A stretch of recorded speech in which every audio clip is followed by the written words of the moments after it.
சொல்ல மறந்த வரிகளையெல்லாம் சொல்லாமல் சொல்லிவிட்டு போகும் ஒரு சின்ன முயற்சிதான் யதார்த்தத்துடன் கூடிய இந்த ஒரு கவிதை தொகுப்பு.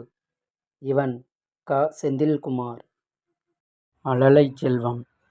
எட்டி பார்க்கும் உன் இருவரி பற்களில் என் 20 வரி கவிதையும் இன்று தோற்றே போனது. விரல் பிடித்து எடுத்து வைக்கும் உன் அழகிய பாத நடையில் அந்த இலக்கண நடையும் மறு ஒத்திகைக்கு வாய்ப்பொன்றை கேட்டே செல்லும். பிழையில்லாமல் கற்ற தாய்மொழியும் கூட இருந்த இடம் தெரியாமலேயே போனது.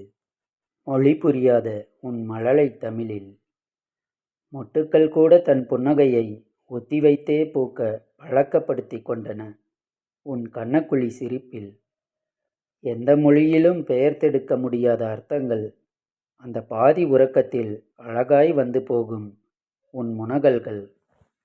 கண்களில் சிரித்து உதடுகளில் அழும் இந்த அழகை உன்னை தவிர யாராலும் இங்கே வசத்தியாய் காட்டிவிட்டு போகவும் முடியாது. காலை நேர காற்று கூட கொஞ்சம் காத்திருந்து ரசித்துவிட்டே கடந்து போகும். கைவீசி நீ விளையாடும் அந்த அழகான பொழுதுகளில் தடுமாறி விழுந்த அந்த வழியின் அழுகையை ஒரே நொடியில் மறந்து புன்னகைக்கும் அந்த யுக்தியை எங்கிருந்துதான் கற்றாயோ?